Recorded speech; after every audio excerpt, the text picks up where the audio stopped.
दोस्तों आज एक बहुत बड़ी खबर सामने आई है। पूरे इस्राएली कैबिनेट को साफ करने का प्लान है। जी हाँ, इस्राएली कैबिनेट के सफाया करने की बहुत बड़ी खबर निकलकर सामने आई है और इस खबर ने इस्राएल के पसीने छुटा दिए हैं। इस्राएली कैबिनेट पूरी की पूरी कैबिनेट मीटिंग के लिए भागी भागी फिर रही है। नेतन्याहू तो इतने डर गए हैं कि अपनी सुरक्षा के लिए पैसे को पानी की तरह बहा रहे हैं। इस्राएल वालों के हाथ पैर फूल रहे हैं इस वक्त। ईरान, हिजबुल्ला या हमास, किसने इस्राएली कैबिनेट को साफ करने का प्लान बनाया है, आपको इस वीडियो में आगे बताऊंगी। और नेतन्याहू के खौफ का क्या आलम है ये भी मैं आपको दिखाऊंगी दोस्तों। इसके अलावा भी बहुत सी खबरों के साथ हाजिर हूं आपके सामने। देखते रहिए पूरा वीडियो। द लाइव टीवी, सच सबसे आगे।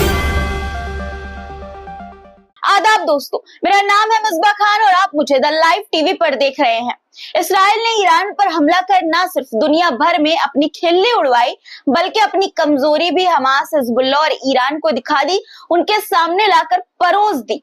मैंने अपने वीडियो में आपसे पहले भी कहा था कि ईरान पर इस्राएल हमला करके पछताने वाला है और वही हुआ भी। अब इस्राएल को डर सता रहा है उसकी पूरी की पूरी कैबिनेट पर हमले का, और यही वजह है कि इस्राएली कैबिनेट, उसके नेता भागे भागे फिर रहे हैं, क्योंकि इस्राएल के नेताओं को अपनी सुरक्षा की चिंता सता रही है। और इस वक्त इस्राएली कैबिनेट और बेंजामिन नेतन्याहू जो फैसले ले रहे हैं वो किसी खौफ से कम नहीं लग रहे हैं दोस्तों। कैसा खौफ, किसका खौफ? खौफ है जान से मारे जाने का। मेडमैन न्यूज की एक खबर देखिए जिसमें बताया गया है कि Hebrew media says that the Israeli cabinet and session will be held today in a different and safe place due to security warnings of targeting political figures. मतलब दोस्तों, हिब्रू मीडिया के अनुसार इस्राएल की कैबिनेट की बैठक और संसद के सेशन को अचानक से आज एक नए और सुरक्षित स्थान पर शिफ्ट कर दिया गया। इसकी वजह है सुरक्षा चेतावनी, जिसमें राजनीतिक नेताओं को निशाना बनाने की बात कही गई है। इस फैसले से साफ है कि इस्राएल के अंदरूनी हालात बहुत गंभीर हो गए हैं दोस्तों। इस्राएली कैबिनेट की सुरक्षा का खतरा है।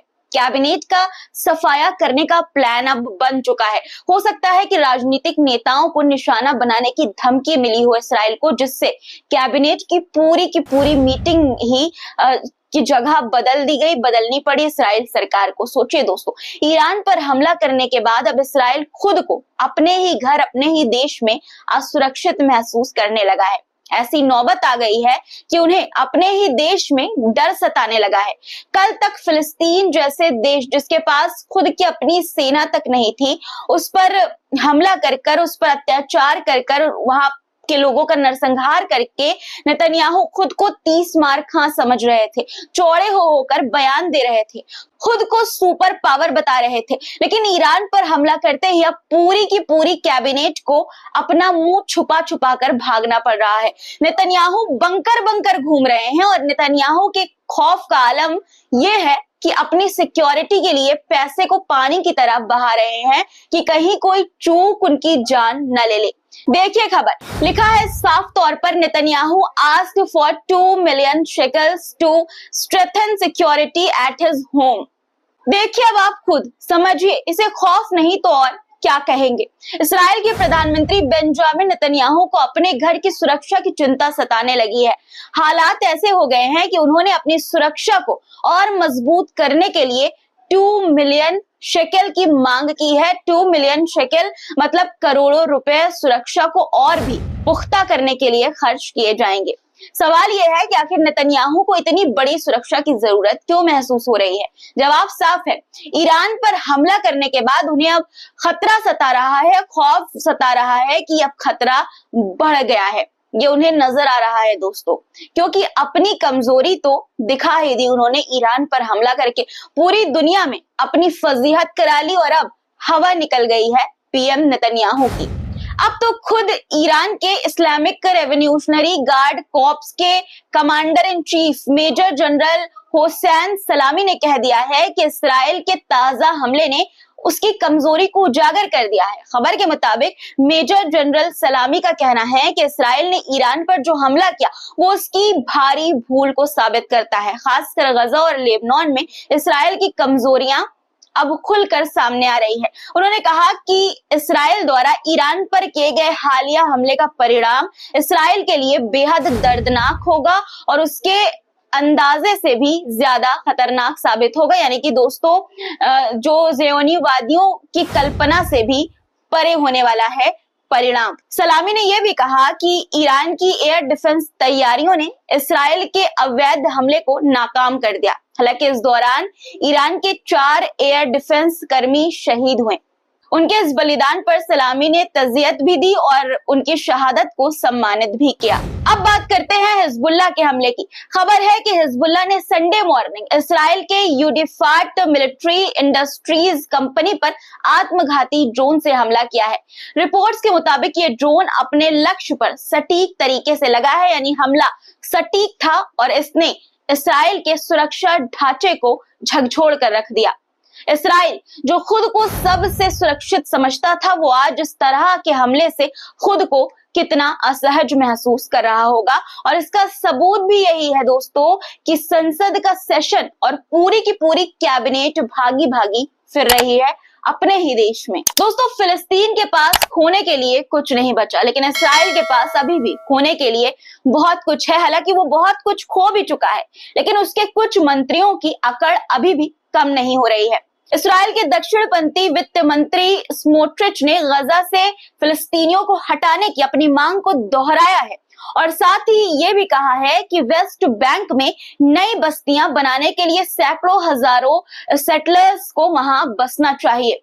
ये बातें स्मोट्रिच ने रविवार यानी कि संडे को यरूशलेम में आयोजित मिडिल ईस्ट समिट में कही। ये सम्मेलन इस्राइल 365 द्वारा प्रायोजित किया गया था, जो प्रो इस्राइल इवेंजेलिकल क्रिश्चियंस के लिए एक मीडिया प्लेटफॉर्म यानी कि आउटलेट है। दोस्तों, स्मोट्रिच ने अपने भाषण में गजा में अवैध इस्राइली बस्तियों के निर्माण को सही ठहराते हुए कहा कि अगर वहां नागरिकों और लंबी अवधि की सैनिक उपस्थिति नहीं होगी तो सुरक्षा नहीं होगी और इस्राइल और उसके नागरिकों के लिए ये एक अस्तित्व संकट बन जाएगा। स्मोट्रिच ने इसे अपनी सुरक्षा रणनीति बताया, लेकिन सवाल यहाँ ये उठता है दोस्तों कि ये किसकी सुरक्षा है, इस्राइल की या फिर उनकी या इस्राइल की सरकार की निजी महत्वाकांक्षाओं की? क्योंकि एक तरफ इस तरह की बयानबाजी और दूसरी तरफ नेतन्याहू का डर ऐसा कि सुरक्षा पर करोड़ों खर्च करने को तैयार है।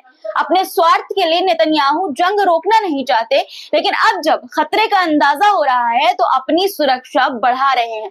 अपनी सुरक्षा तो नेतन्याहू बढ़वा लेंगे, लेकिन पैसे खर्च करके। लेकिन देश की जनता का क्या?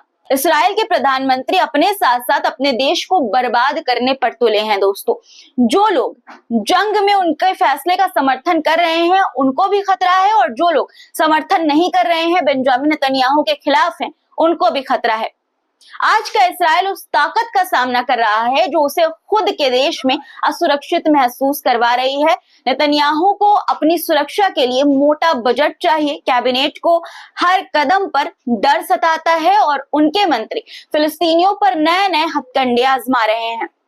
अब आप ही बताइए, क्या इस्राइल सच में सुरक्षित है या फिर उसकी नीतियां उसे अंदर से खोखला कर रही हैं? और यह सब बेंजामिन नेतन्याहू की अकड़ की वजह से हो रहा है। इस्राइल के इस मौजूदा स्थिति और नेतन्याहू के इस खौफ पर आपकी क्या राय है? कमेंट में हमें जरूर बताइएगा और चैनल को अगर आपने सब्सक्राइब नहीं किया है तो जरूर से कर लीजिए। एक और बात दोस्तों, अपनी राय कमेंट में जरूर लिखा करिए। आपकी राय हमारे लिए बहुत ज्यादा जरूरी है, उससे हमें हौसला मिलता है नए नए टॉपिक्स पर आपके लिए वीडियो बनाने का। इसलिए अपनी राय जरूर से शेयर किया करिए और वीडियो को अपनी फैमिली और दोस्तों के साथ शेयर किया करिए और लाइक भी जरूर किया करिए। आज के लिए इतना ही, फिर मुलाकात होगी कुछ नए मुद्दों के साथ। तब तक के लिए खुदा हाफिज। द लाइव टीवी, सच सबसे आगे।